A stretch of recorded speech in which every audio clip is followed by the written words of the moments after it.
Checks and Balances by the Rule of Law Education Centre. In 1788, the first fleet arrived in Australia, establishing New South Wales as a penal colony for sentenced criminals.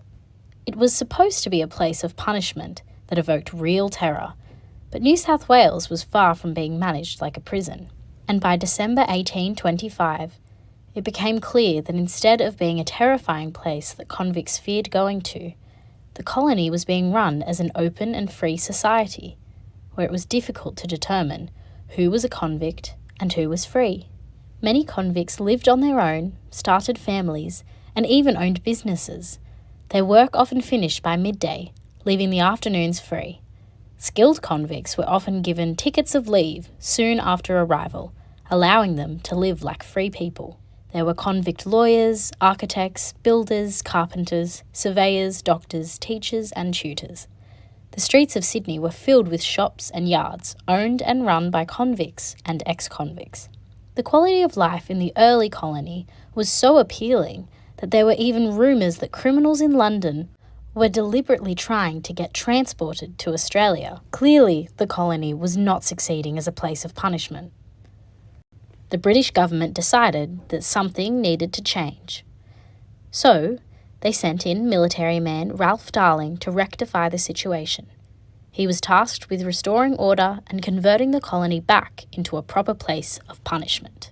Governor Darling was instructed by Earl Bathurst to get tough on convicts and pull the colony into shape, transforming New South Wales into the proper penal colony it was always intended to be.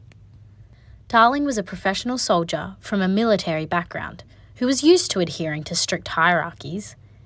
He transferred his strict military mindset to the way he governed the colony and expected the convicts to submit to his authority and obey his every word. But then, a new problem arose. Governor Darling wielded excessive power with insufficient checks in place to regulate him. In fact, in the early days of the New South Wales colony, his word often had the effect of law.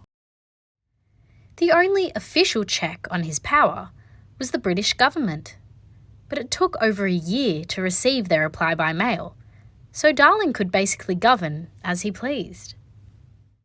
However, the 1823 New South Wales Act passed by the British Parliament just prior to Darling's arrival had begun to change things.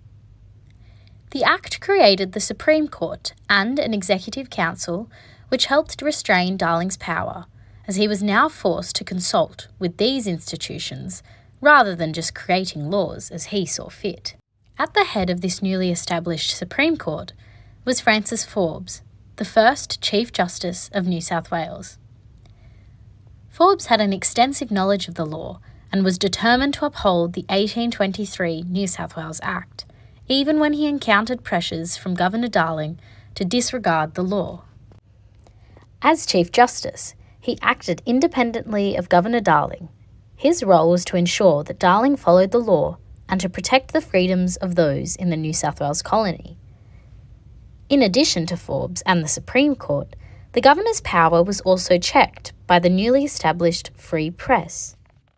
In 1824, The Australian was founded by two men, William Wentworth and Robert Waddell, who used it to debate and criticise public issues, including actions of the government they disagreed with.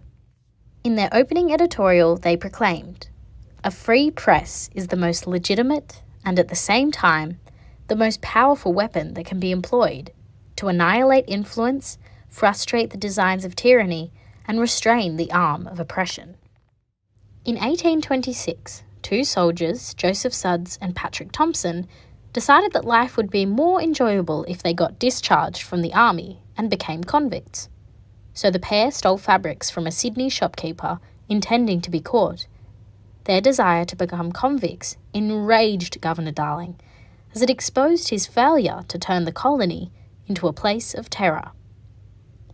So Darling decided to make an example of the pair, commuting or worsening their sentence to a flogging and assigning them 7 years of hard labour in the chain gang. But Darling was unaware that one of the soldiers, Sudds, was already seriously ill, and so when he died of a fever a few days later, his actions caused public outrage. Darling's mistreatment of Sudds and Thompson horrified the Australian newspapers, who waged a public campaign against Governor Darling, labelling him a tyrant and criticising him for inflicting such cruel punishments. The governor strongly disliked his authority being questioned by newspapers like The Australian, so Darling wanted to restrain the press's freedom to publish negative comments. To do so, Darling wanted to introduce a press licensing law that would force newspapers to apply directly to the governor.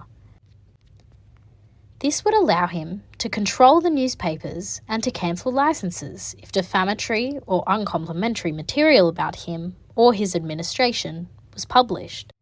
But Chief Justice Forbes disagreed with Darling's perspective and argued that the freedom of the press was a constitutional privilege that could not be denied. Nonetheless, in April 1827, Governor Darling submitted 2 draft bills to the Executive Council. The first bill aimed to regulate newspaper publishers and to restrict their ability to publish negative content about him by implementing a licensing system. The second bill sought to impose a newspaper stamp duty. But before these bills could be passed, Chief Justice Forbes had to certify that they were not repugnant to or conflicting with the laws of England. Forbes' view would have been derived, in part, from reading William Blackstone's commentaries on the laws of England, which established that the liberty of the press is indeed essential to the nature of a free state, with every free man having the undoubted right to lay what sentiments he pleases before the public. With that in mind, Forbes again disagreed and argued against Darling's attempts to impose the licence system, claiming that the measure was repugnant to the law of England, and the colony was not in immediate danger, despite Darling's claims that it was. An annual licence would destroy the freedom of the press and place it at the discretion of the government. Forbes also outlined his reasons for rejecting the licensing system in a letter through which he also reiterated his strong adherence to the law. By the laws of England, every free man has the right of using the common trade of printing and publishing newspapers. By the proposed bills, this right is confined to such persons only as the governor may deem appropriate. A year later, the Crown Law officers in London examined the case and confirmed that Forbes was right to refuse the bill to regulating newspapers. Despite pressures from Governor Darling, Forbes stood firm to protect the rights of those in the colony. Chief Justice Forbes' rejection of the governor's proposal to enact a press licensing system that would curtail the freedom of the press upheld the law and protected the rights of the community. Similarly today, a free press that can criticise government actions is an essential safeguard of our rights. Forbes' resistance to Governor Darling's attempts to suppress dissenting opinions further ensured press freedom. It also safeguarded a strength between the separation of powers principle. Forbes stated, "The judicial office itself stands uncontrolled and independent, and bowing to no power but the supremacy of the law." Forbes' ability to remain judicially independent and impartial laid the foundation for the separation of powers in Australia. This enduring legacy highlights the necessity of checks and balances, including an independent judiciary and free press, which remains paramount in Australian governments today.